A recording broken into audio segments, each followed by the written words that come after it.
मैं दीपू एक बार फिर आपके सामने हाजिर। साथियों, हम पढ़ रहे थे आयोगों के बारे में।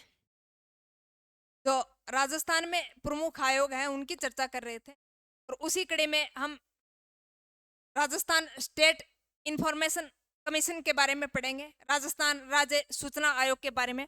सबसे पहले हम ये जान लेते हैं कि इनका गठन है वो कौन से अधिनियम के तहत किया गया। कौन से अधिनियम के तहत किया गया?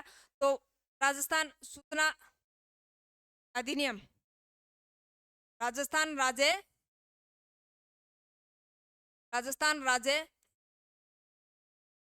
सूचना अधिनियम, और वो अधिनियम है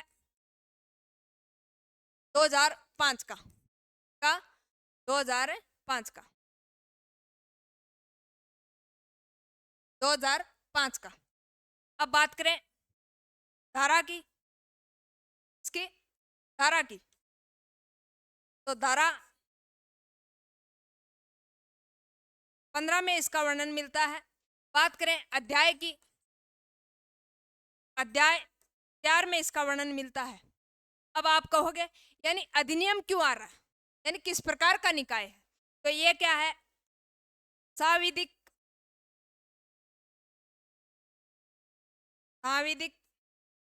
वैधानिक स्वायत्तशासी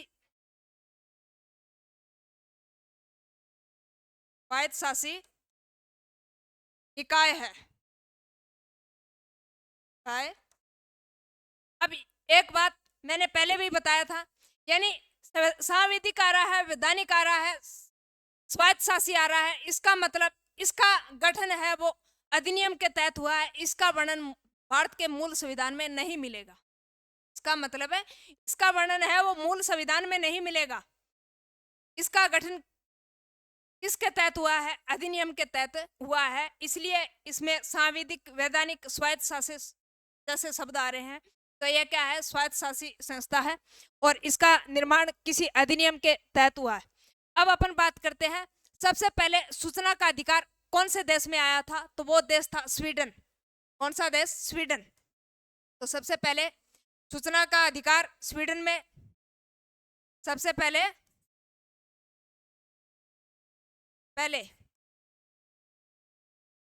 सूचना का अधिकार स्वीडन में। अब आप कहोगे भारत में कब? भारत में 12 मई 2005 में, और तत्कालीन पीएम डॉक्टर मनमोहन सिंह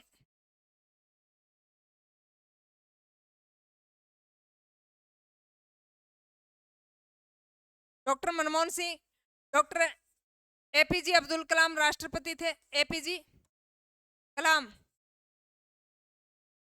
तो यानी भारत में 12 मई 2005 में डॉक्टर मनमोहन सिंह, तत्कालीन सरकार किसकी थी? डॉक्टर मनमोहन सिंह उस टाइम पीएम थे, और राष्ट्रपति कौन थे? डॉक्टर एपीजे अब्दुल कलाम।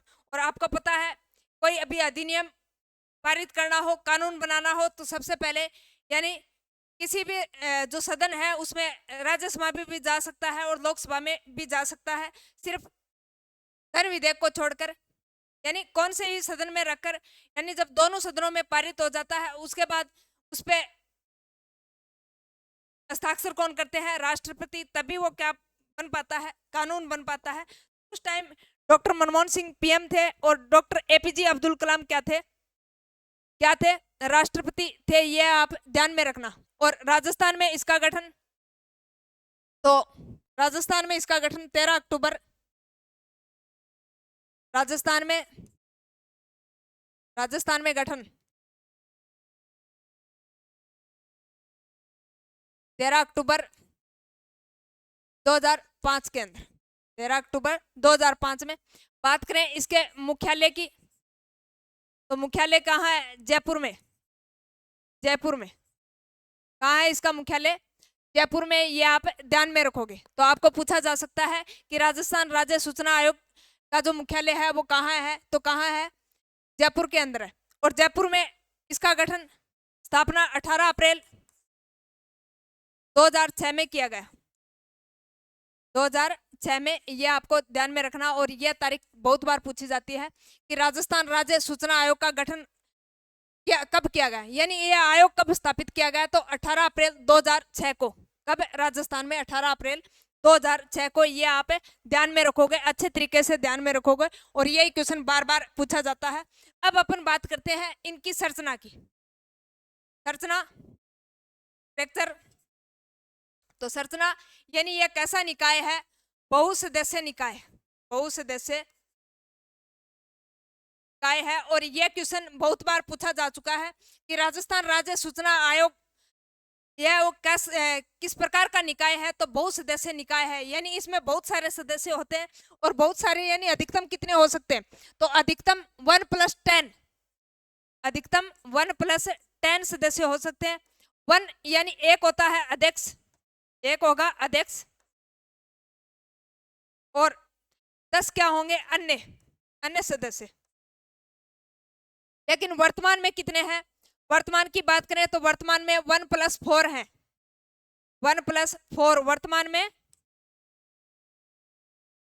1+4। और 1 में डीबी गुप्ता, जिसको देवेंद्र भूषण गुप्ता बोलते हैं, पूरा नाम डीबी गुप्ता, ये क्या है? अध्यक्ष है। वर्तमान में अध्यक्ष कौन है? डीबी गुप्ता। और 4 अन्य सदस्य हैं, जिसमें मोहनलाल लाठर,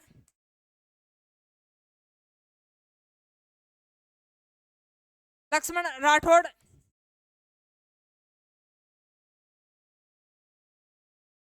राजेंद्र प्रसाद,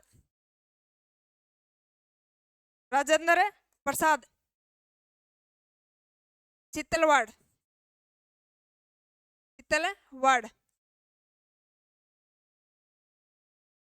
तो ये 4 सदस्य हैं। मोहनलाल लाठर जो डीजीपी रह चुके हैं, लक्ष्मण राठौड़, राजेंद्र प्रसाद और चित्तलवाड़, ये 4 अन्य सदस्य हैं। और वर्तमान में अध्यक्ष कौन पूछे तो कौन है? डीबी गुप्ता। लेकिन फिलहाल डीबी गुप्ता है, लेकिन 1-2 दिन में यानी अभी इनका जो चयन समिति है उसका गठन किया जा रहा है, और जल्दी नए सदस्यों की नियुक्ति की जाएगी और नए अध्यक्ष की नियुक्ति की जाएगी। तब तक आपको यही ध्यान में रखना है कि कौन है? डीबी गुप्ता है। अब देखते हैं कि चयन समिति किसका नाम सजेस्ट करती है, उसका चर्चा हम लाइव क्लास के अंदर कर लेंगे। तो यानी वर्तमान में कितने सदस्य हैं? 1+4। कितने हैं? 1+4। लेकिन अधिकतम कितने हो सकते हैं? अधिकतम 1+10 हो सकते हैं। और वर्तमान में कितने हैं? 1+4, जिसमें एक अध्यक्ष और 4 अन्य। यह बात आप ध्यान में रखोगे। और बात करें इसका वर्णन, तो संरचना का वर्णन धारा 15 में मिलता है। धारा 15 में। अब अपन बात करते हैं कि इनके 4 अन्य सदस्य जो पूर्व सदस्य रह चुके हैं, इसमें 4 सदस्य ऐसे हैं जो क्या रह चुके हैं? पूर्व सदस्य रह चुके हैं। उसमें बात करें मोहनलाल लाठर की, नारायण सिंह, टी श्रीनिवासन अग्रवाल और मोहनलाल बारेठ, यानी ये 4 पूर्व सदस्य रह चुके हैं। ये इतने ज्यादा इंपॉर्टेंट नहीं है, तो आपको ध्यान में रखना है। वर्तमान में 1+4 सदस्य हैं। अब अपन बात करते हैं नियुक्ति की। नियुक्ति, तो नियुक्ति धारा 15 में कौन करता है? नियुक्ति करता है राज्यपाल। नियुक्ति कौन करेगा? राज्यपाल। किसकी सिफारिश पे? चयन समिति की सिफारिश पे। चयन समिति की सिफारिश पे। और चयन समिति में कौन कौन सदस्य होंगे? Very very important. चयन समिति में 3 सदस्य होते हैं। उसमें एक सीएम होता है, यानी अध्यक्ष होता है सीएम। उस चयन समिति का अध्यक्ष सीएम होगा। नंबर 2 नेता प्रतिपक्ष, जो अभी वर्तमान में कौन है? टीकाराम जूली, नेता प्रतिपक्ष। नेता प्रतिपक्ष जो विपक्ष का मुख्य नेता होता है। नंबर 3 यानी मनोनीत सदस्य, सीएम द्वारा मनोनीत सदस्य, वो कैबिनेट मंत्री भी हो सकता है। सीएम द्वारा मनोनीत सदस्य या कैबिनेट मंत्री। कैबिनेट मंत्री, तो यानी चयन समिति में कौन कौन होंगे? मुख्यमंत्री होगा, नेता प्रतिपक्ष होगा और सीएम द्वारा मनोनीत सदस्य हो सकता है। यह बात आपको अच्छे तरीके से ध्यान में रखनी है। और इसमें कई बार यह पूछ लिया जाता है कि राजस्थान का प्रथम सूचना आयुक्त कौन था? राजस्थान का प्रथम सूचना आयुक्त एमडी करोनी। प्रथम सूचना आयुक्त कौन थे? एमडी कारोनी। एमडी कारोनी। और सर्वाधिक लंबा कार्यकाल भी इसी का, सर्वाधिक लंबा कार्यकाल।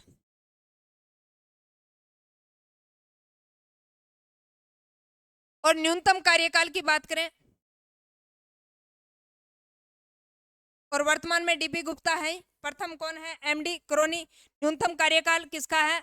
न्यूनतम कार्यकाल है सुरेश कुमार चौधरी का। सुरेश कुमार चौधरी।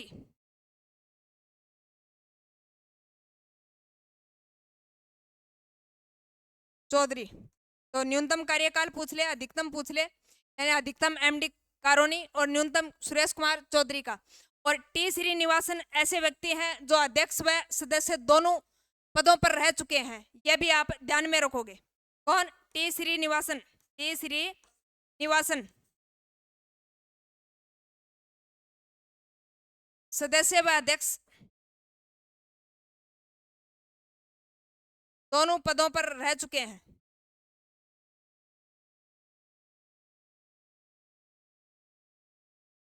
रह चुके हैं, ये आप ध्यान में रखोगे। टी श्रीनिवासन यानी ऐसे व्यक्ति हैं जो सदस्य व अध्यक्ष दोनों पदों पर रह चुके हैं। अब अपन बात करते हैं योग्यता की कि राज्य सूचना आयोग बनने के लिए यानी योग्यता क्या होनी चाहिए? तो योग्यता, इसका भी वर्णन धारा 15 में, धारा 15। और योग्यता क्या? यानी MP member of parliament, member of legislative assembly, यानी दोनों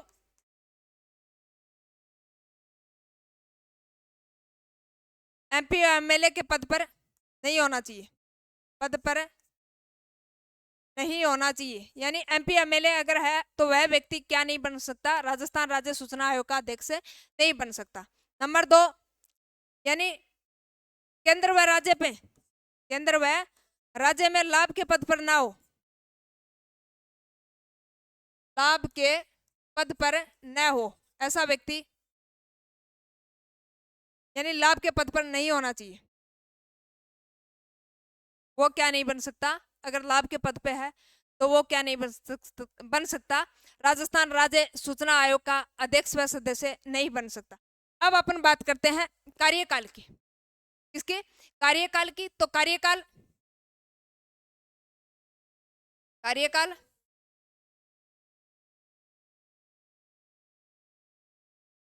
धारा 16, धारा 16 में, और 5 या 65 वर्ष जो भी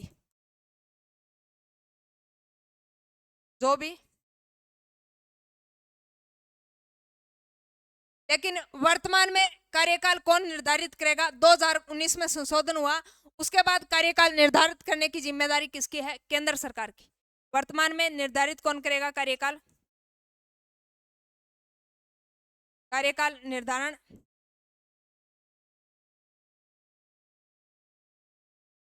केंद्र सरकार। और वेतन भी कौन डिसाइड करेगी? केंद्र सरकार। वेतन भी कौन डिसाइड करेगी? केंद्र सरकार। वेतन केंद्र सरकार डिसाइड करेगी। और ये कब हुआ? 2019 में संशोधन हुआ था, उसके जस्ट बाद यह नियम लागू हुआ कि कार्यकाल केंद्र सरकार निर्धारित करेगी। पहले 5 वर्ष या 65 वर्ष होता था। और वेतन भी कौन करेगी? केंद्र सरकार निर्धारित करेगी। अब ये अपनी वार्षिक रिपोर्ट किसको देता है? वार्षिक रिपोर्ट धारा 25 में, धारा 25 किसको देता है? राज्य सरकार को, राज्य सरकार को। और हटाता भी कौन है? यानी त्यागपत्र किसको देता है? त्यागपत्र राज्यपाल को, राज्यपाल को। हटाएगा भी कौन?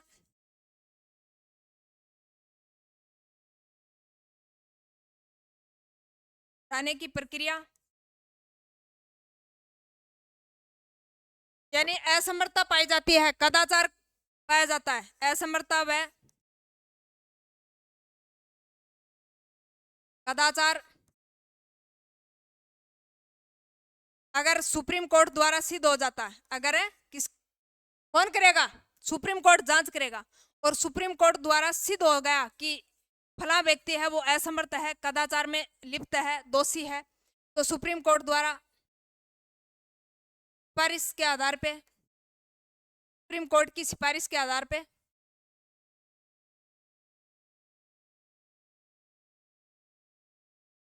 सिफारिश के आधार पे राज्यपाल हटाएगा, राज्यपाल हटाता है। ये भी आप है ध्यान में रखना। अब अपन बात करते हैं कि इनके कार्य क्या होते हैं, कार्य क्या होते हैं। तो कार्य की बात करें तो सूचना उपलब्ध करवाना, ना उपलब्ध करवाना। आप किसी भी डिपार्टमेंट की सूचना मांगते हो, किसी भी तरीके की अगर आप सरकार के आयोग या अधिनियम जो भी संस्था है उससे सूचना मांगते हो तो आरटीआई के तहत सूचना मांगते हो, आरटीआई के तहत सूचना मांगते हो। और वो सूचना अगर उसमें जो लोक सूचना अधिकारी होता है अगर वो टाइम ले रहा है, यानी उसमें अगर दोषी पाया जाता है, लोक सूचना अधिकारी दोषी पाया जाता है, मान लीजिए आपने सूचना लगाई, आरटीआई के तहत सूचना मांगी, किसी आपने कहा कि मेरी जो नोटबुक है वो रीचेक होनी चाहिए, आपने सूचना मांग ली, तो सूचना मांगी, अगर वो टाइम पे सूचना नहीं मिली, अगर लोक सूचना अधिकारी उसमें दोषी पाया जाता है तो प्रतिदिन जुर्माना कितना लगेगा? प्रतिदिन जुर्माना 250 रुपये, 250 रुपये प्रतिदिन। और अधिकतम जुर्माना राशि कितनी होगी? 25,000, अधिकतम 25,000,